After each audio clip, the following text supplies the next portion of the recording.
আজকে দেশের মোদী সরকার সেটা আত্মসাৎ করার জন্য ছল চাতুরি করে প্রথমে বলল যে আমি নাকি এই ওয়াকফ সম্পত্তিটাকে ঠিকভাবে সুরক্ষিত করার জন্য মুসলিমদের জন্য তার নাকি প্রাণ কাঁদে, তাই তিনি সুরক্ষিত করার জন্য এই বিলটি আনলেন।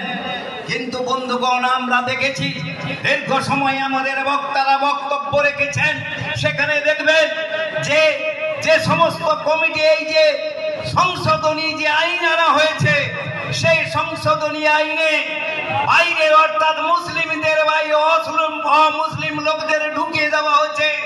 ভারতবর্ষ জুড়ে আরেকটা সংঘাত, আরেকটা সাম্প্রদায়িক সংঘর্ষ বাড়াবার জন্য আজকের মোদী সরকার এই সুকৌশলে আজকে কিন্তু এটাকে ইমপ্লিমেন্ট করতে চাইছে।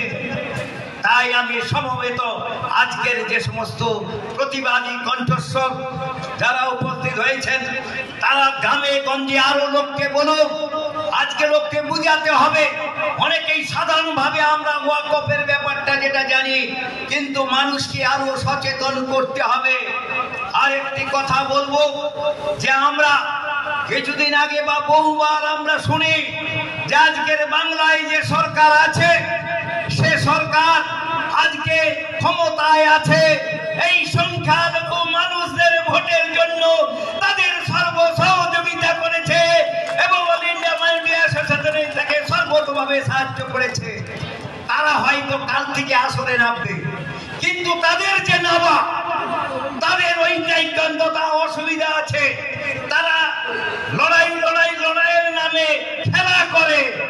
আপনারাই চিন্তা করবেন তাদের এই যে বেয়াদবি, সেটাকেও আপনারা ধরবেন, কারণ তারা লড়াইয়ের নামে তারা খেলা করবে।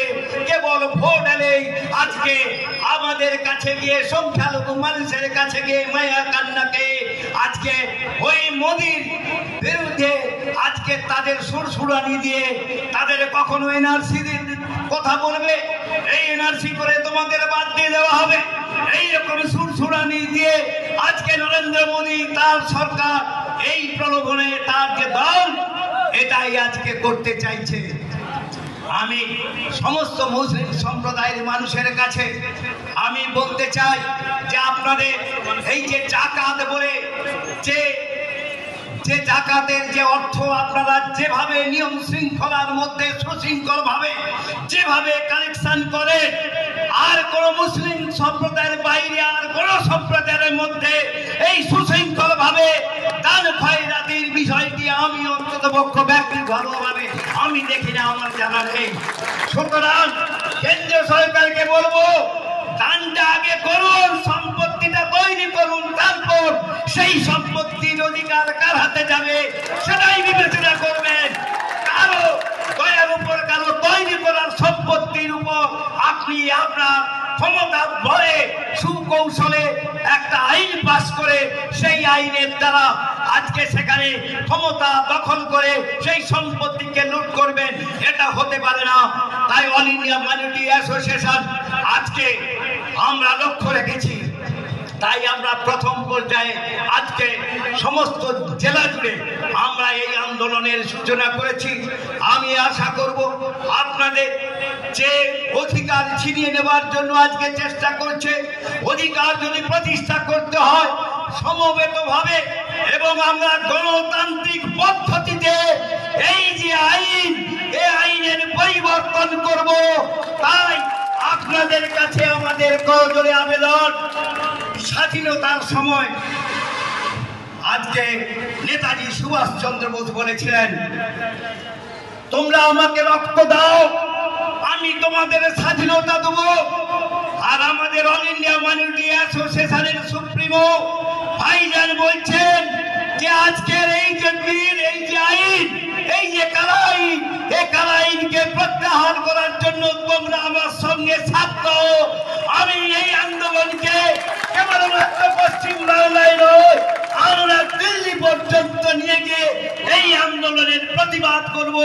আশা করি আপনাদের সহযোগিতা পেলে আমরা সেই জায়গায় আন্দোলনকে নিয়ে যাব এবং আমাদের যে অধিকার, সেই অধিকারকে আমরা ফিরিয়ে আনবো।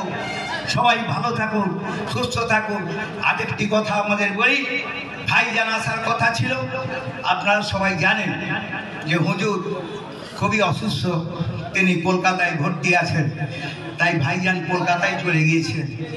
আমরা সবাই আমাদের যে হুজুর কেবলা আছেন খালেক সাহেব, তার দ্রুত সুস্থ কামনা করে আমরা প্রত্যেকেই আমরা ঈশ্বরের কাছে, আল্লাহর কাছে, ভগবানের কাছে তার সুস্থতা কামনা করব।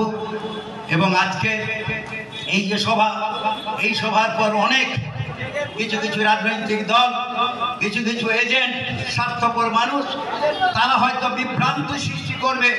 আপনাদের কাছে করজোড়ে বলবো, আপনারা কোনো প্রলোভনে বা কোন রকম হটকারিতায় পা দেবেন না।